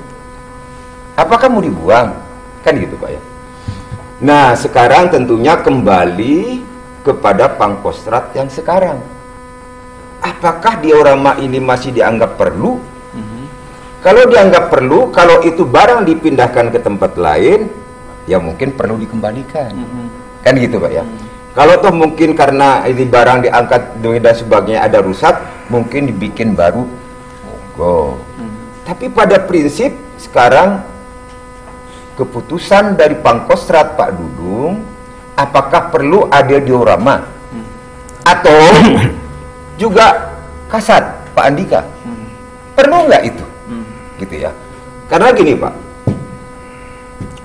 kalau generasi selanjutnya itu belum tentu Pak tahu cerita masa lalu. Kalau tidak ada buku, tidak ada bukti. Ini kan bukti gitu Pak. Nah, jadi saya kepada Pak Dudung sangat berharap monggo kebijakan yang bagaimana mau diambil, kan itu ya. Jangan polemik antara yang terjadi sekarang kan sepertinya segitiga begitu ya, Pak Gatot, Pak Ahaye Nasution sama Pak Dudung, begitulah muter gitu ya. Janganlah menjadi satu problem, menjadi masalah secara nasional gitu Pak ya. Ini kan ada yang goreng sana goreng sini gitu ya. Persoalan 2024 kan masih 3 tahun akan datang gitu ya. Siapapun pemimpin yang penting dia kepentingan bangsa dan negara ini. Pancasila Undi 45 gitu Pak ya. Kami tentara, saya adik lifting beliau, saya lulus tahun 75 Pak, dari Akabri. Saya hanya berharap kepada kawan-kawan saya tetaplah berpegang kepada Sabta Marga dan Sumpah Prajurit. Itu pedoman hidup kami. Jadi untuk apa saya pernah hidup di Gunung Tidar selama 4 tahun kan? Mungkin beliau juga sama. Bisa. Jadi kembali lagi, janganlah polemik ini diperpanjang terus gitu ya. Ini kan ibarat rumah tangga nih, semuanya tahu semua begitu. Bapak dengan istri ribut gitu ya. Bohong besar si suami keluar rumah untuk cari uang, cari warung rokok. Ya begitu Pak. Sama negara ini, kalau kita sendiri ribut terus, nggak akan maju-maju Indonesia Pak. Negara luar udah mikirin teknologi, kita hanya utak-utak begini terus Pak. Nah, saya selaku ketua Gerakan Bela Negara ini dibangun 2015, concern setelah Bejo Untung. Ya, jadi beliau juga masuk di dalamnya. Beliau minta pemerintah supaya minta maaf dan ini dan akhirnya kemungkinan akan mencabut TAP 25. Kalau TAP 25 udah dicabut, ya monggo partai yang berdiri lagi. Salah satunya itu. Jadi kami tetap konsen karena itu tidak sesuai dengan dasar kehidupan berbangsa negara, Pancasila. Sila yang pertama adalah ketuhanan manusia. Itu sudah diatur oleh para senior kita terdahulu, udah lebih baik daripada kita Pak. Sila yang pertama itu, kalau kata maaf yang beragama non-Islam, itu hablum minallah, hubungan kita kepada Sang Pencipta. 2, 3, 4, 5 itu hablum minan nas, hubungan antar sesama manusia, itu perintah Allah. Jadi jangan juga terlalu goreng-goreng begitu Pak ya, sehingga situasi bangsa dan negara nggak maju-maju Pak. Ya. Saya rasa itu sementara. Oke, terima kasih Pak Hidayat Purnomo. Sekarang ini pindah ke Ustadz Alfian Tanjung. Ini tadi kita sebut sebelum hadir, ini orang yang sampai konsistensi sikapnya dan dia membawanya ke balik penjara karena sikapnya konsisten. Dan sampai sekarang masih belum berubah ya, Ustadz ya. Bagaimana Anda menanggapi ini? Orang banyak mempersoalkan, orang banyak tadi menyebut bahwa nggak mungkin PKI itu bangkit kembali gitu. Tetapi tadi saya sempat membacakan hasil sebuah survei yang disebutkan bahwa ternyata orang Indonesia sekarang lebih mayoritas, bukan mayoritas, lebih besar yang percaya bahwa komunis itu akan bangkit kembali dibandingkan yang tidak. 46,04% percaya, yang nggak percaya 45%. Anda sendiri gimana anunya hasil, kan Anda banyak sekali melakukan penelitian, riset dan mengikuti gerakan-gerakan komunis gaya baru ini. Saya mau maaf agak terlambat, saya juga akan bisa keluar duluan ya, tapi mudah-mudahan bisa agak lama. 2 kali pengalaman saya diminta mengisi acara Wantanas. Tahun 2015 saya diminta oleh, saya agak lupa nama bapak itu, kalau tidak salah Letnan Jenderal yang membuat Partai Pakar Pangan. Pakar Pangan. Partai Pakar Pangan, dia memimpin Wantanas. Lalu saya berjumpa dengan Bang Akbar Tanjung, Sekjen Wantanas ini ya. Nah, kemudian ya Pak Jenderal Yasin, betul. Pak Jenderal Yasin, dia dengar nama saya, lalu kemudian, saudara harus bicara di Wantanas. Rupanya di Dewan Ketahanan Nasional itu isinya jenderal aktif ya Pak ya. Jenderal aktif, kepolisian, angkatan darat, angkatan laut, angkatan udara. Tahun berapa itu? Tahun 2015. Ini kalau bahasa asli saya, sini ada senior saya nih, pimpinan saya Pak Ahmad Yani sama guru besar saya Pak Bakhtiar Khamsah ini. Saya tuh asli 45 orang jenderal polisi, jenderal angkatan darat, angkatan laut, angkatan udara, 45 orang. Dengkul saya deg-deg. Dibilang, waduh gawat di depan jenderal nih ngomong soal PKI. Saya nggak punya anak buah, saya nggak punya analisa intelijen segala macam. Subhanallah. Perbincangan saat itu akhirnya terjadi subsidi silang. Jadi ketika bapak-bapak dengan berbagai posisi dan kapasitas sebagai jenderal bintang 3, bintang 4, mereka katakanlah memberikan informasi atau karena kita polanya kan semodel FGD gitu. Lalu kemudian saya juga menyampaikan apa yang saya tahu. Terjadilah saling melengkapi. 2 tahun berselang, saya diundang kembali. Saya mohon izin nggak akan menyebut siapa yang mengundang, tapi Wantanas juga Pak. Acara Rakertas tahun 2017. 4 bulan sebelum saya ditangkap. Nah, acaranya dekat dengan istana. Rakertas itu rapat kerja terbatas Wantanas, dan saya spesial bidang PKI. Saya datang setengah jam sebelum acara, lalu disongsong oleh beliau, Jenderal Bintang 3, mohon maaf saya kasihan nyebut nama beliau. Cuman wajahnya udah nggak semangat. Ustadz sebentar. Kita udah nggak boleh bahas PKI lagi sekarang. Saya nggak akan bilang lagi siapa yang melarang. Yang melarang disebut. Artinya buat semua para warga negara Indonesia, memang kebangkitan PKI itu sudah mendapatkan proses penegasan dari orang yang merasa punya negara. Saya tidak bicara personal, saya tidak menuding perorangan, saya ingin mengatakan bahwa ini bahaya. Sampai dia bilang, Ustaz, bagaimana ya? Udah nggak boleh lagi bahas PKI. Tapi kami tidak rela. Ustaz ngomong aja. Jadi saya tetap menerangkan, cuman udah suasana forumnya udah. Nah kita kan mau bicara bagaimana menjaga kedaulatan bangsa. Ya di sana ada komisi narkoba, di sana ada tentang teroris, di sana ada tentang apa, trafficking segala macam. Saya di bagian komunis karena dibuat kelompok-kelompok dan memang seluruhnya pakai seragam dan saya ingin kabarkan buat seluruh warga negara Indonesia dan masyarakat yang menyimak acara ini. Saya ingin katakan PKI dari comeback dan mereka sangat ingin barisan Sudirman itu tidak berani. Saya terus terang, mohon maaf Pak Harto. Mereka tetap menganggap orang-orang yang masih merujuk pada Pak Dirman itu adalah musuh yang harus dihabisi. Jadi kelompok ini sekarang kan terbelah 2. Jadi barisan Sudirman dan barisan merah. Ya, saya mohon maaf, walaupun saya jauh junior, lebih dari 20 tahun saya berinteraksi dengan berbagai gerakan PKI. Mereka sebetulnya sekarang ingin menegaskan bahwa tentara itu nggak sanggup melawan PKI. Nah ini persoalannya bener nggak? Saya akan balik bertanya, bukan saya menuduh atau menjas. Bener nggak yang namanya tentara nggak sanggup melawan PKI? Kalau nggak sanggup, jangan jadi tentara dah. Malu kita sejarah. Ya.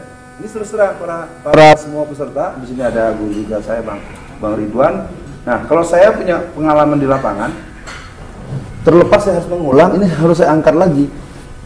Di tangan saya ini ada ART hasil kongres PKI yang terakhir. Mereka berkongres tanggal 15 sampai 17 Agustus tahun 2010 di sebuah desa di Magelang, Jawa Tengah.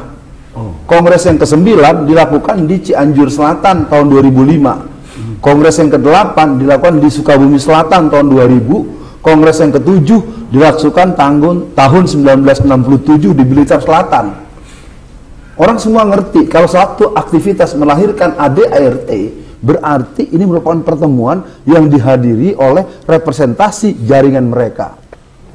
Saya dapat satu bahan naskah skripsi, padahal saya bukan dosen pembimbing, dari Riau. Dia kirim lewat pos, Ustadz, memang Ustadz bukan dosen pembimbing, tapi tolong pelajari. Dia menerangkan tentang peta gerakan kebangkitan PKI. Ya, sejak tahun 2013 sampai 2015, pengibaran bendera Palu Arit itu dari Aceh sampai Ternate, 57 titik. Jadi sekali lagi, saya mungkin pada hari ini hanya ingin mengajak, mungkin kita tidak lagi perlu berdebat PKI bangkit atau tidak. Sekarang bagaimana membasmi PKI? Kalau mau tahu siapa orangnya, saya cuma minta jaminan 2. Ya, jangan pakai pasal, jangan pakai fisik. Terus saya ngomong gini dipanggil lagi, Bang Yani lagi repot. Ini ya, dikit-dikit dipanggil, alasannya nggak jelas. Nih saya bacakan singkat. Konstitusi dan pokok-pokok program umum Demokrasi Rakyat Indonesia, Partai Komunis Indonesia, diterbitkan oleh Jalan Rakyat 2010.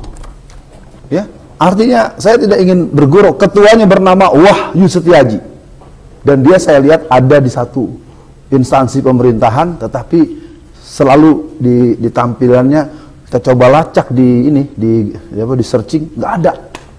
Orangnya ada, saya berani sebut namanya, karena memang ada di itunya, hasil keputusannya. Dan ini ada jamin valid? Oh iya, saya berani. Kalau memang asalkan, itu tadi, udah jelas nggak ada salahnya, salah-salahin dulu. Nggak mungkin saya bicara depan ini kalau saya nggak dapat dari sumber yang bisa dipercaya. Karena ini adalah hasil, nah sekarang kita buka lagi.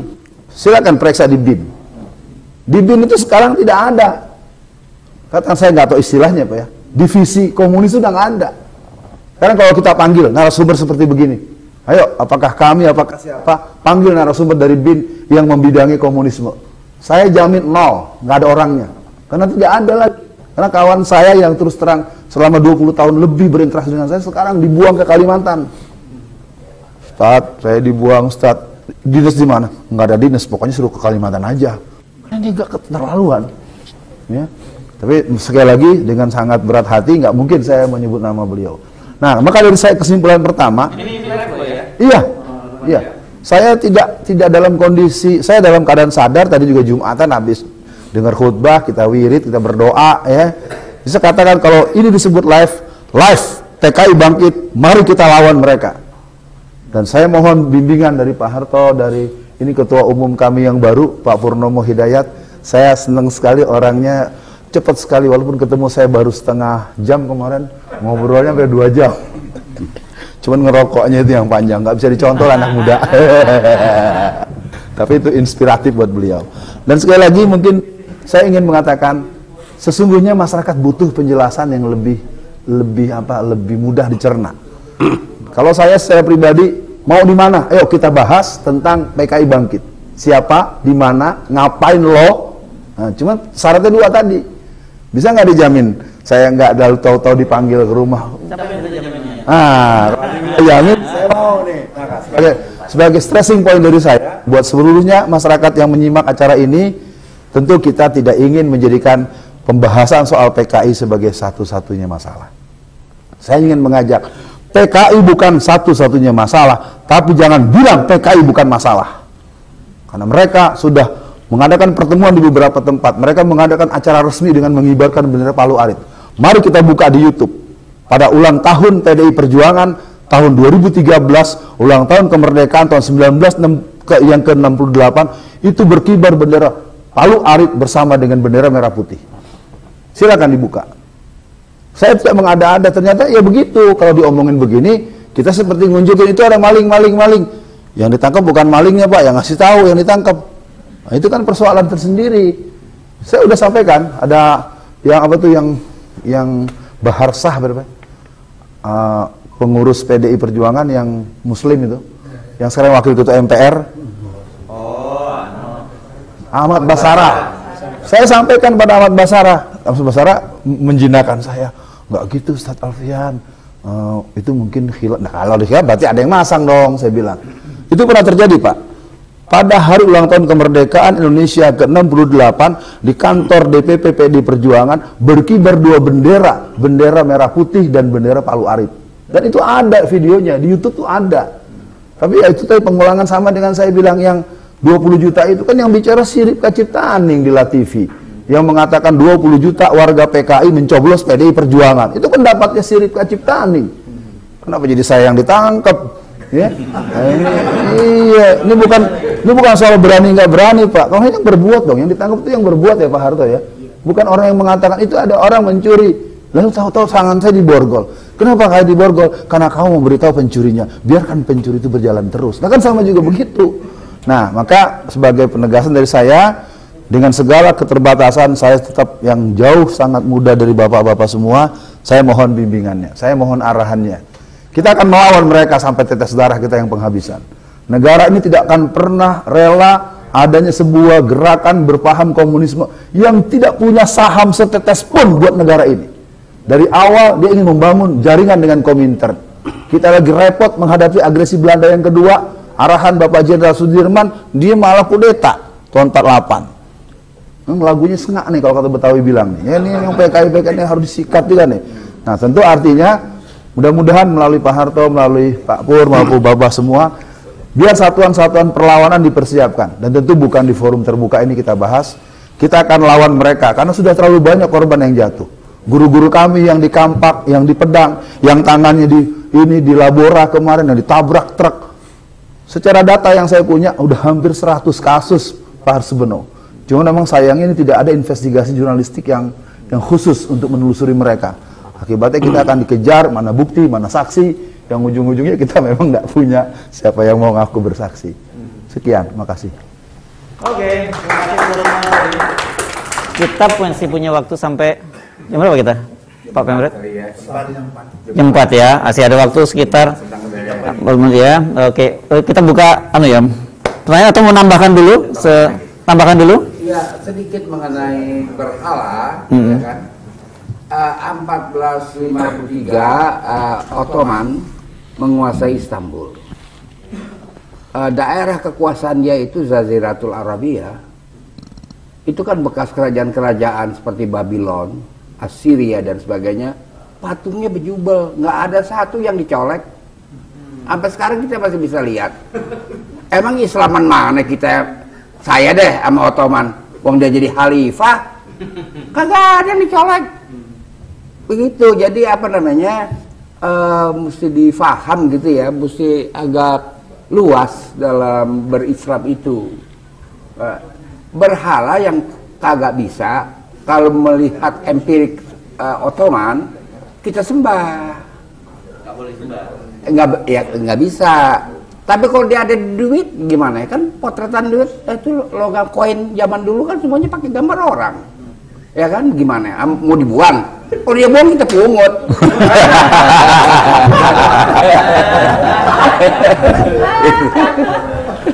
Oke. Cukup. Dikit aja udah seger nih kira-kira. Mas Embi ada yang mau nambahkan? Cukup. Oke. Sekarang silakan kalau ada nggak harus ya, monggo. Nambahkan, Pak. Terima kasih, Pak. Apa yang dilakukan oleh mereka kalau kita lihat itu periodenya di sekitaran 20 tahun. 20 tahun. Siklus 20 tahun ya. Siklus 20 tahun. 26, 48, 65. Terus 65, terus terakhir ini kita ini sudah mendekati dengan 2029. Artinya apa? Kita harus alert itu. Harus alert. Jangan santai. Nah, ironisnya saya melihat juga di sini, kalau tubuh ABRI ini katakan garda terdepan untuk melawan itu, namun kita melihat juga ada sebagian yang tidak suka, quote and quote, pangkat sudah jenderal. Ya di sini pekerjaan kita jadi tambah berat. Iya. Tanggal 21 bulan apa pada waktu sebelum pemilu itu di depannya Bawaslu, saya kan memberikan arahan, musuh besar kita ada 3, saya katakan itu. Musuh besar kita adalah 1, Polri, saya kata. Saya suruh pulang cepat-cepat kalau nggak diciduk jalan. Kemudian neokomunisme, saya bilang gitu. Dan ketiga, bukan ketiga, ini 1 tadi yang saya lupa, Cina. Saya katakan itu Cina. Memang harus alert kita dengan itu. Karena memang komunisme ini timbul sudah mulai dari apa? Jadi kalau kita tidak alert, mungkin kita nanti digulung dia. Nah, itu aja. Oke. Terima kasih.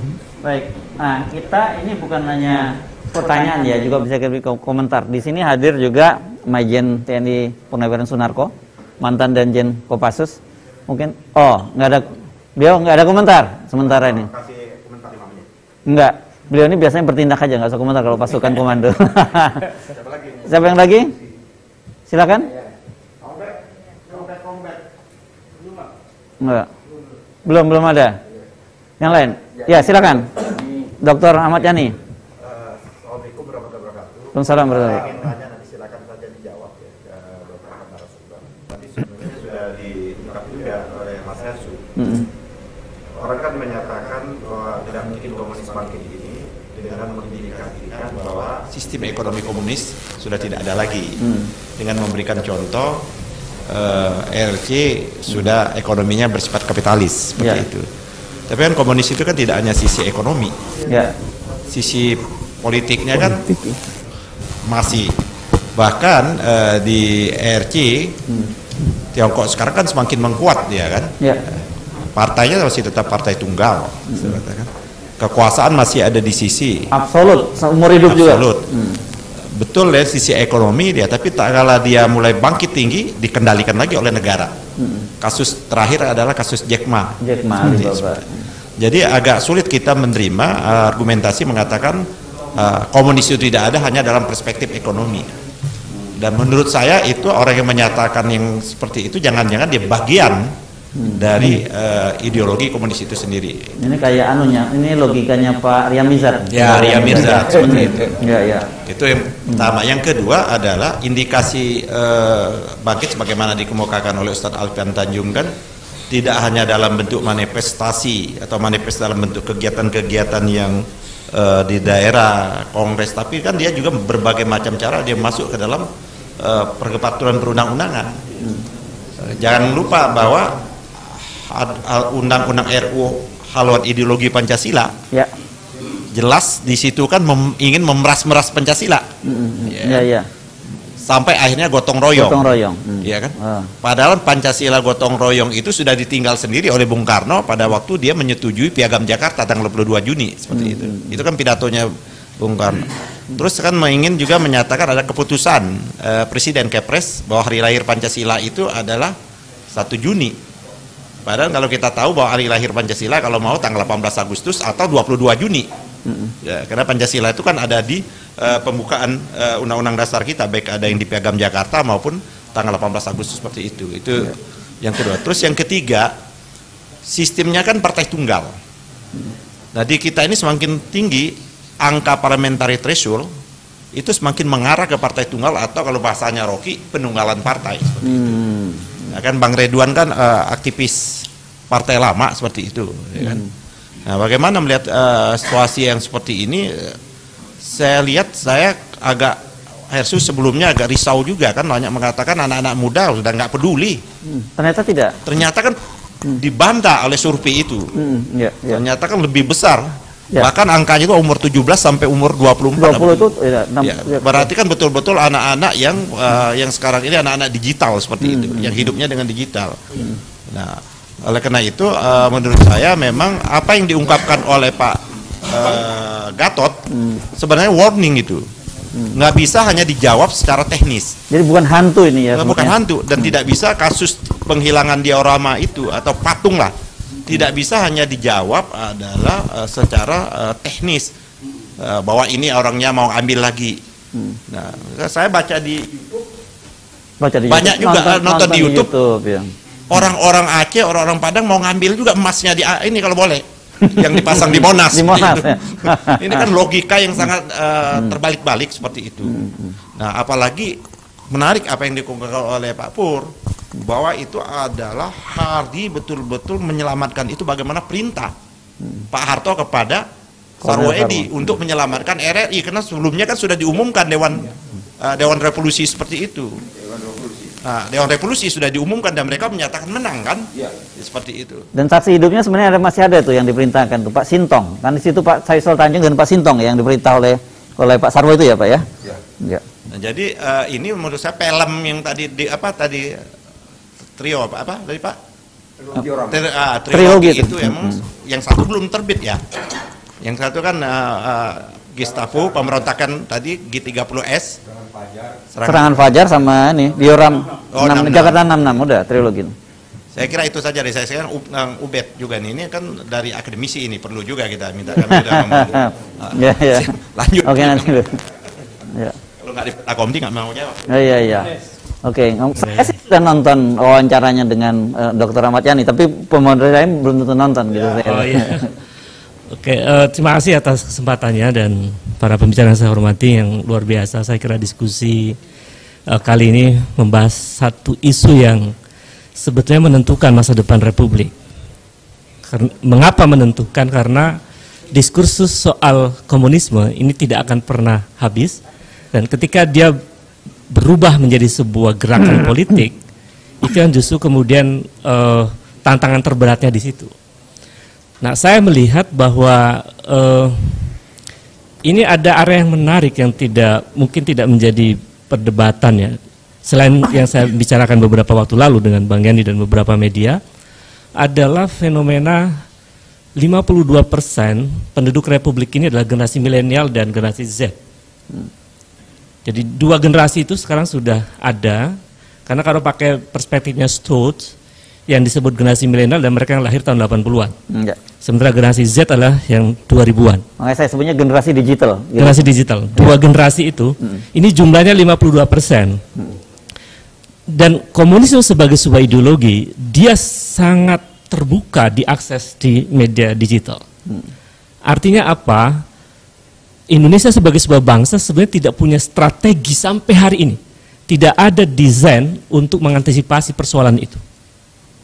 Di tengah arus media digital yang luar biasa dan sangat terbuka,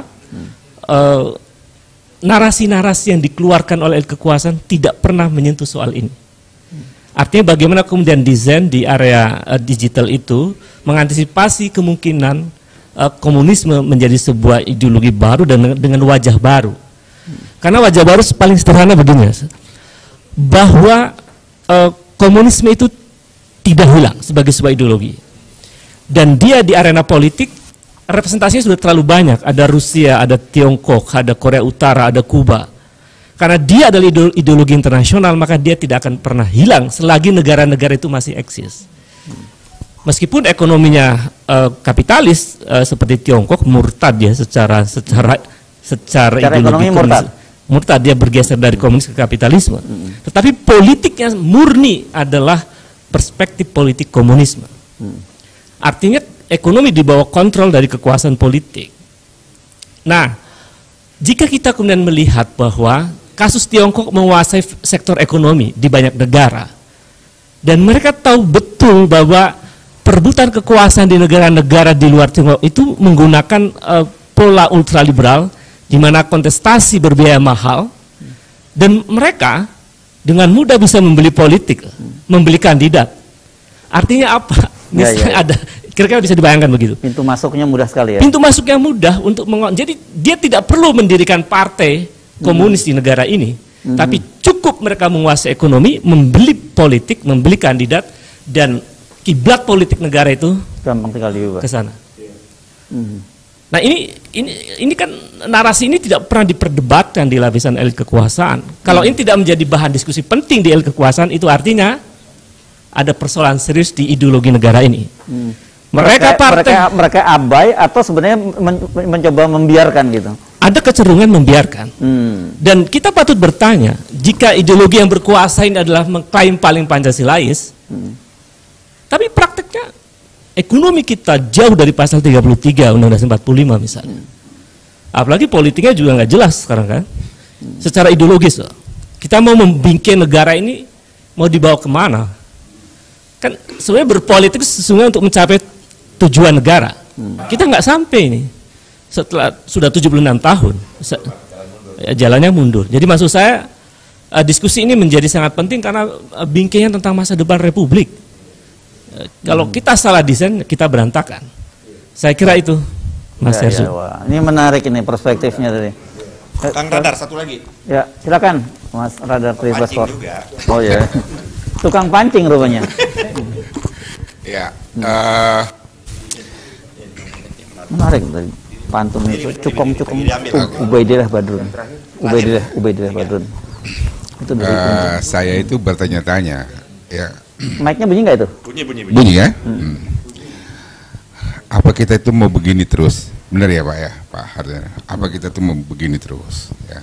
Kita selalu terikat kepada masa lalu. Ya. Masa lalu ini begitu berat gitu loh untuk bisa kita tinggalkan. Ya, itu mengikat kaki kita sehingga kita melangkah ke depan itu ya terseret-seret gitu. Tidak pernah bisa kencang dan melaju gitu. Ini sebagai bangsa tentu saja hal ini harus kita selesaikan. Ya. Nah, setahu saya ya apa namanya, para keturunan PKI itu ya tidak sebegitu menderita, tidak sebegitu susah, ya, karena ada banyak bantalan di sekitarnya tuh, bantalan keluarganya, masyarakat itu juga tidak kejam sekali, ya kan, nggak boleh ini, nggak boleh itu segala macam. Ya, ada banyak teman saya yang juga keturunan, itu hidupnya biasa saja, ya. Kita juga bergaulnya baik, enak, ya, sama-sama jadi aktivis juga, ya. Saya ingat apa Ilham Aidit di ITB, ya. Itu pergaulannya sangat baik, ya. Dia bergaul dengan semua aktivis. Aktivis tidak membedakan dia siapa orang tuanya dulu, tidak pernah dibicarakan, ya. Pendapat-pendapatnya dihargai, gitu loh. Jadi saya nggak mengerti, ya, bahwa kemudian muncul gejala ini, gejala di mana ada upaya untuk menghapus sejarah. Ya. Saya berdiskusi banyak ya di media sosial itu, ya kan, orang-orang yang mendebat saya. Ya. Saya katakan kepada mereka, ya, mereka bilang sama saya bahwa sejarah itu adalah ditulis oleh pemenang, gitu loh. Loh, yang ngomong itu siapa? Yang ngomong itu namanya Hermawan Sulistyo, profesor, ya kan, sejarawan. Bagaimana seorang profesor bisa mengatakan hal semacam itu? Ya, karena sejarah itu adalah ilmu. Ya, di zaman Orba sekalipun sejarah itu ada banyak versinya. Ya, ada PKI, ya kan, pemberontakan PKI versi A, versi B, versi C, versi segala macam. Nah, itu saya nggak pernah dengar itu dilarang dilarang dibicarakan, dilarang didiskusikan, ya, oleh Orde Baru, ya. Jadi Orde Baru itu walaupun dia sangat otoriter, ya, tetapi masih menghargai ilmu, ya. Ilmu masih dibiarkan untuk bekerja sesuai dengan logikanya, gitu. Jadi di negara demokratis tidak mungkin sejarah itu ditulis oleh pemenang. Itu hanya terjadi di negara-negara komunis. Kalau negara komunis, iya, semua interpretasi itu harus tunggal datang dari komite sentral, gitu. Tapi ini seakan-akan menjadi sesuatu yang ada gium yang diterima oleh semua orang, ya kan? Sejarah ditulis oleh pemenang. Nah, ini yang menurut saya kita juga harus luruskan. Nah, tapi tadi, ya, seperti awal saya katakan, kita harus punya jalan keluar, ya. Saya melihat, ya, bahwa pertikaian politik ini yang sudah berumur sejak 75 tahun, ya, sejak zaman merdeka, itu tidak ada refleksinya. Sudah jelas ini begini, ini begini, ini begini, ini begini. Kejadian itu sudah, kita semua sudah baca semua. Ya, kamu nggak akan bisa lebih maju lagi, PKI komunis, gitu loh. Kecuali kita akan berperang habis-habisan. Tapi dia maju aja. Kayak nggak ada refleksi gitu. Berubah deh. Berubah dengan cara bagaimana gitu. Ya. Jadi ini yang Jadi ada satu lagi yang menurut saya, ada satu partai ini yang mungkin juga nggak mau terima ya sejarah pemberontakan G30S, PKI ya, ini harus jelas ini memang ujungnya ini PKI ya. Pemberontakan G30S PKI itu seperti versi yang dibuat oleh Orde Baru. Ini partai nggak mau terima ya, dan saya kira kemudian mereka melakukan aksi untuk menghapus sebagian itu, menghilangkan PKI-nya, ya kan, menjadikan Soeharto penjahatnya, dan memanipulasi sejarah. Kalau dia punya versi sejarah silakan putuskan secara keilmuan, bukan secara politik begini. Ini memecah belah. Ini yang saya bilang, yang saya dukung Gatot Nurmantio. Ini memecah belah. Inilah dasar dari terpecah belahnya polarisasi di dalam bangsa kita sekarang ini. Dan itu nggak akan berakhir kecuali nanti ada bentrokan besar di ujungnya. Gitu. Ya, makasih. Oke, menarik sekali perspektifnya. Bang Babe, mau komentarin? Pertama ya, ringkas saja. Orangnya mana? Dia bicara soal threshold, ya kan? Menurut saya obatnya tuh gampang, kembali ke Undang-Undang 45 yang asli itu cerita threshold udah selesai, Pak Yani ya. Kemudian mengenai apa PKI atau orang-orang yang membela PKI itu tidak ada mereka mau secara terbuka muwajahah seperti ini, berhadapan-hadapan seperti ini pengalaman saya. Jadi dia bicara sporadis di mana-mana. Kalau muwajahah kita juga siap, ya kan? Itu yang itu. Kemudian mengenai Pancasila di pras-pras, ya kan? Saya kira kita nggak usah takut lah, ya kan? Karena kan untuk meras Pancasila tuh udah mesti ada tenaga. Pancasila itu kan kokoh. Masa orang sakit ngeperas Pancasila gimana caranya? Nggak usah khawatir lah, kita percaya sama yang di atas sama Allah, kita percaya ya kan. Pada apa namanya zahirnya Pancasila yaitu kokoh, ya kan. Jadi kalau kagak punya energi kagak bakalan bisa meres-meres Pancasila, gimana caranya kan gitu. Jadi apa kemudian mengenai ke depan kita, ya memang nggak gampang bicara ke depan. Kita lihat ideologi Cina itu bukan cuman apa namanya komunisme diaduk sama kapitalisme, dia imperialis juga, jangan salah. Salah satu matlamat kata orang Malaysia, target dari perang Laut Cina Selatan adalah pembebasan Tibet. Hampir semua presiden Amerika menjanjikan kepada Dalai Lama membebaskan Tibet, Manchuria, Mongolia, Turkistan Timur, untuk membebaskan orang Uighur dari penderitaan yang selama ini. Jadi ini akan mengubah dunia, akan menciprat kemana-mana. Jadi perubahan ke depan itu apa namanya senario Tuhan yang berlangsung. Siapa yang mengubah pikiran Joe Biden tiba-tiba merangkul Islam, ya kan? Joe Biden itu siapa? Kan itu ini akan menciprat kemana-mana. Kita menyaksikan mau nggak mau itu akan menciprat, termasuk ke Indonesia akan menciprat. Nggak bisa mengelak ya. Indonesia nggak bisa ngelak. Nggak bisa ngelak dari mana jalannya, ya kan? Dicipratnya pakai kaki digituin, nggak bisa mengelak dia. Bisa nggak ngelak? Nah kita kan harus ada sikap. Kita udah latihan militer bersama dengan Amerika Serikat, berbagai angkatan. Pemerintah nggak ada yang bikin statement, ya kan? Nggak ada yang bikin statement, satu juga kagak ada, ya kan? Kita dengar Bapak Menhan dengan Ibu Menlu pergi ke Australia, nggak ada kabarnya. Katanya mau menghadapi AUKUS, kabarnya nggak ada. Mana? Nggak ada beritanya. Malahan berita kedatangan mereka dibicarakan, disebut, distatementkan oleh Morrison, ya kan? Bukan dari Deplu atau dari Dephat, diumumkan. Jadi tahu apa benar Morrison ngomong begitu? Bahwa dua hamba Allah ini di Australia kagak diladenin, ya kan? Kita kan apa yakin begitu aja yang dibilang oleh Prime Minister kan harus ada checking, tapi dari Deplu ada keterangan apa-apa. Jadi yang saya lihat negeri ini sekarang yatim piatu. Yatim piatu dan juga dia jatuh kepada keadaan fukara wal masakin.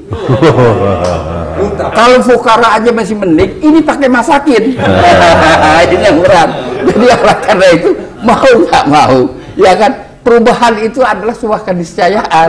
Gak usah dirancang-rancang bakal terjadi.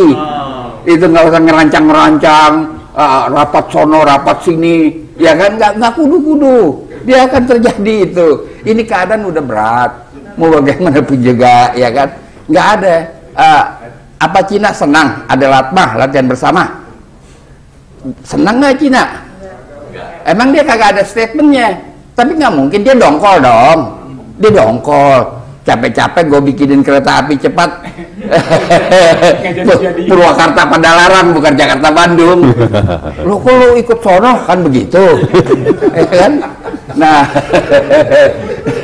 Nah pihak AUKUS juga kan kepengen mampir nih nuklir apa namanya submarine-nya, ya kan? Kita mau mampirin nanti, ya kan, abis muter-muteran kita ngasuh di Indonesia, boleh kagak? Kan kita mesti kasih jawaban, mesti jelaskan boleh atau kagak boleh. Nah, jadi nggak bisa Polugri ini kayak begini, kagak jelas ujung pangkalnya. Tapi walaupun dia kagak jelas, kita bisa baca, ya kan? Bagaimana juga kita bisa baca, apalagi ya dibang maaf lah ya, yang level-level beginian kita nggak bisa ngumpet-ngumpetin. Kita udah tahu keadaannya, bahwa kita sekarang ini keadaan kita tidak ada yang colek, nggak ada yang colek. Mau ke sono kagak diladenin, mau ke situ kagak diladenin.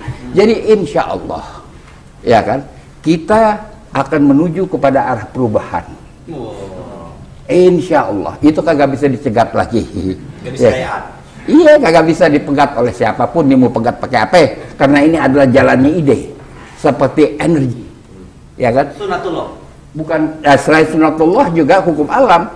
Karena misalnya begini kan, anak-anak demo dihajar air mata, tuh angin berbalik, ya kan? Kejadian di Patung Kuda, kejadian di Jakarta Timur. Kalau sekali aja kita mengerti bahwa itu kebenaran, ini jangan-jangan kendali cuaca yang main. Jadi sekarang orang udah tinggi, ya jangan sembarangan timpuk-timpukin pendemo pakai gas air mata. Kalau ada orang main kendali cuaca gimana? Sekian Pak. Ya. Ada yang menambahkan tapi saya bisa? Ya silakan.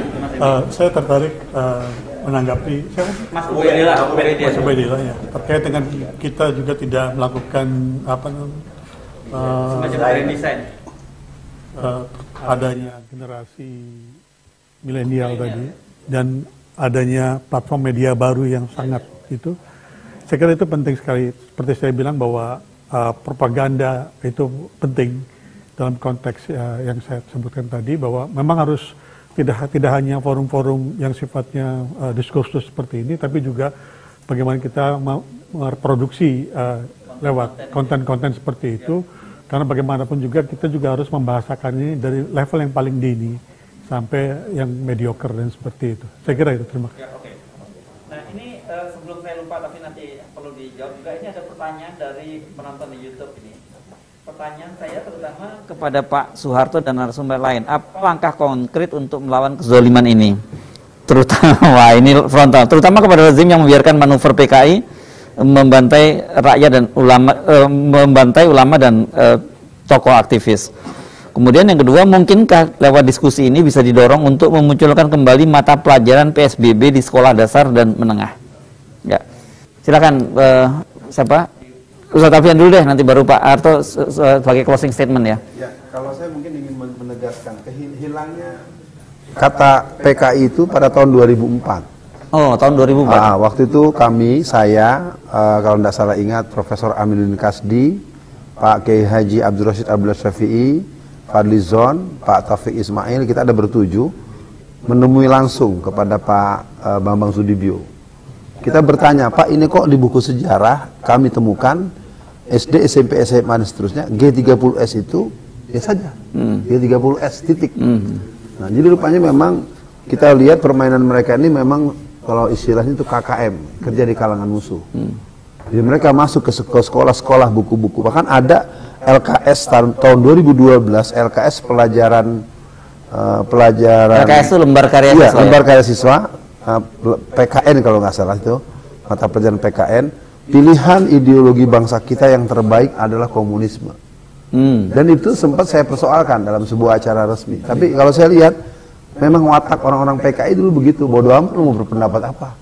Ya, jadi artinya dari saya yang pertama, mungkin tadi ya konten-konten di komunitas milenial, mungkin nanti saya juga harus konsultasi dengan Bang Obed nih, bagaimana saya buat rumus turunan ke bawah gitu. Yang kedua, mungkin dari saya, karena sebelum meninggal, Pak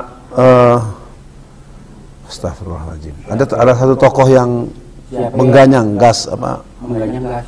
Bukan. Sumarno di Polisastro. Pak Marno. Nah, Pak Marno itu, ya Pak Marno itu ngajak saya kemana-mana dan dia sempat bilang, Alfian, kebangkitan PKI nggak akan pernah bisa selesai kalau nggak digebuk. Sekarang ini repotnya mereka tahu kita di mana, mereka tahu kita siapa. Nah, mungkin sebagai tambahan ya, di Boyolali itu ada perintah untuk membangun lubang-lubang sebanyak 15 meter, itu satu. Saya juga kelabakan menjawabnya, Pak ini gimana menjawabnya? Yang kedua, di sebuah daerah di pinggiran kota Solo, karena saya sudah hampir 2 tahun tinggal di sana juga dengan keluarga yang di sana. Selesai Jumatan, ada seorang bapak berusia 72 tahun. Pak, katanya, kami kok dapat perintah dari Pak RW suruh membuat lubang-lubang seperti untuk tambak lele. Padahal di kampung itu, Pak, nggak ada tradisi nambak-nambak begitu. Dia bilang, ini kok seperti tahun 64-65 ya, Pak. Usianya 72 tahun, Pak. Terus saya bilang, Pak, kok nanya ini ke saya? Saya kan anak baru kemarin. Iya, tapi kami tahu Pak Alfian kan menekuni soal PK. Ini tolong nanti disampaikan kalau bertemu di mana-mana. Ini bagaimana? Sekali lagi, mungkin dari saya dengan bahasa yang singkat, gerakan PKI ini memang satu wilayah harus dilawan dengan cara-cara yang pernah dilakukan terdahulu, plus dengan strategi digitalnya. Nah, yang kedua, saya pikir kalau boleh saya pamit dulu. Oh, enggak, silakan. Oke, gitu. Oh iya. 10 menit. Ya udah. Aman aja dikit. Iya, Pak. Oke, silakan Pak Purnomo, nanti closingnya Pak. Terima kasih, Pak. Jadi kalau masalah diorama sudah terjawab, Pak, ya, kita kembalikan kepada Pangkostrat dan Kasat, masih diperlukan tidak? Monggo. Tetapi tadi bapak-bapak menyinggung tentang situasi, Pak, dunia ini sekarang sudah berubah, Pak. Serangan militer itu adalah gelombang yang terakhir. Gelombang pertama adalah sektor kehidupan manusia. Semua sektor kehidupan manusia. Misalkan negara A mau masuk Indonesia, diinventarisir, Pak, semua. Apa masalah yang ada di Republik ini? Apa masalah yang bisa ditimbulkan di negeri ini? Apa masalah yang bisa mengadu domba orang kita di sini? Baru kalau itu tidak udah selesai, udah cukup, baru militer masuk. Tapi di dalam sudah kacau balau, Bapak. Jalan keluarnya apa? Mari kita duduk bareng, kita diskusi, menatap bangsa ke depan yang berdasarkan Pancasila, Undang-Undang 45, yang tanggal 18 Agustus. Jangan berubah. Kalau masih AO-AO, tidak akan ada titik temu, Bapak. Di sekarang ini kan masih begitu. Ada yang bilang Pancasila 1 Juni, ada Pancasila 14. Itu aja nggak cocok kok, Pak. Bagaimana mau duduk bareng? Pancasila tanggal 1 Juni kan sama dengan begini. Pak Her bicara, beliau bicara, saya bicara. Belum beres. Malah Piagam Jakarta itu yang tersusun atas perintah Bung Karno. Dan yang resmi itu 18 Agustus. Nah, saya tidak tahu, tidak mengomentari politik ini jadinya gitu kan. Tapi maksud saya, sadarlah bangsa ini ke depan. Pak, mungkin bapak-bapak ada yang sering keluar negeri kan, Pak, ya, negara manapun. Republik inilah negara yang paling cantik dan semua ada di sini. Semua orang mau, Bapak. Ya, udaranya panas dan dingin. Di luar tidak begitu. Bapak mau cari sumber alam, mau mencari bahan hulu ledak nuklir di Indonesia, Bapak, ada semua. Ada di Indonesia, maka Indonesia ini negara cantik. Tapi kita tidak pernah berterima kasih sama Allah dilahirkan di republik, di negeri ini yang kaya raya. Waspada, jangan sampai Allah marah, azab yang keluar. Untuk menghindari itu, mari kita duduk bareng menatap bangsa ini ke depan. Bagaimana begitu? Saling terbuka tapi Bapak, tujuannya sama, demi bangsa dan negara. Kalau nggak itu, nggak usah kumpul, gitu. Percuma. Wassalamualaikum warahmatullahi wabarakatuh. Oke, ini closing statement dari Pak Letnan Jenderal TNI Purnawirawan Soeharto. Iya. Sama-sama Soeharto, tapi yang itu ini iya. Bukan yang ini ya. Ini tiruan ya. Oh yang pesan ya. Ya. Terima kasih Pak. Kalau saya berpikir untuk mengatasi semua ini, kita kembali ke Undang-Undang Dasar 45. Kembali. Di Undang-Undang Dasar 45 tidak ada partai. Tidak ada partai. Tidak ada partai. Sekarang kita mau berpartai ini apa untungnya sekarang? Ya, kita sudah melakukan amandemen 4 kali. Apa rakyat masih sempat makmur? Tidak, kacau. Apa rakyat kita ini dengan sendirinya menjadi tidak kacau seperti ini? Tidak. Kembali ke 45. Kenapa saya kata kembali ke 45? Mulai dari Soekarno sampai dengan sekarang Jokowi, Undang-Undang Dasar 45 itu tidak pernah diterapkan bangsa sedetik pun. Gagah kita dengan ngomong ini gini. 37 pasal kita, sekitar 31 sudah dirubah. Apa? Sekarang mau kembali amandemen ke-5. Ya. Itu apa? Amandemen pertama kita presiden jadi harus dari WNI, dirubah harus dengan WNA. Padahal itu sudah betul. Kalau kita mau adendum ya kita memperkuat itu. Ya misalnya presiden, wakil presiden, kepala daerah, wakil kepala daerah, WNI. Jadi jangan dikecilkan lagi, jangan diperbesar. Itu adendum, bukan amandemen. Jepang masa ada itu perdana menterinya dari Cina, kan enggak. Kita kalau dibiarkan gini, presiden kita suatu saat orang Cina. Di Cina sendiri enggak ikhlas. Kalau presidennya atau kepala pemerintahan misalnya dari orang India, kan enggak. Karena negara kita ini adalah negara bangsa. Dan yang bisa menjamin itu hanya satu. Kembali ke Undang-Undang Dasar 45. Terus satu lagi yang saya usulkan. Sekarang ini kan orang membunuh orang, menghantam orang seenaknya.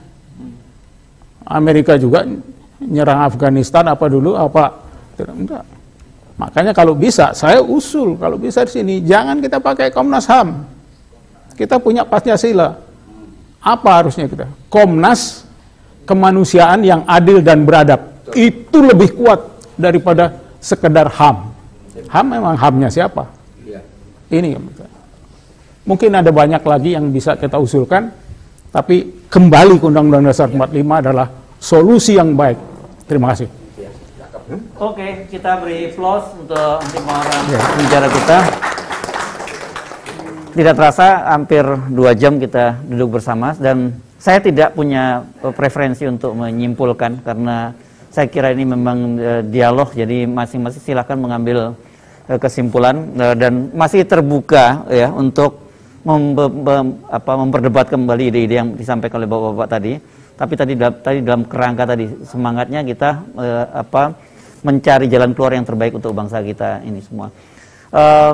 Saya kira nanti rekomendasi yang lain adalah perlu ada diskusi-diskusi lanjutan ya untuk ini, termasuk tadi karena Kang Ubed datang belakang tadi, tapi saya kira di grup sudah saya sampaikan ada temuan baru yang menunjukkan bahwa ternyata mayoritas rakyat Indonesia itu percaya bahwa komunisme akan bangkit kembali, dan ternyata angka yang tinggi adalah dari kalangan generasi digital karena usia 17 sampai umur 30 tahun. Angkanya cukup tinggi dan ini saya kira temuan menarik Dan ternyata gampang simbolisasinya mereka untuk melihat bahwa komunisme akan bangkit kembali itu.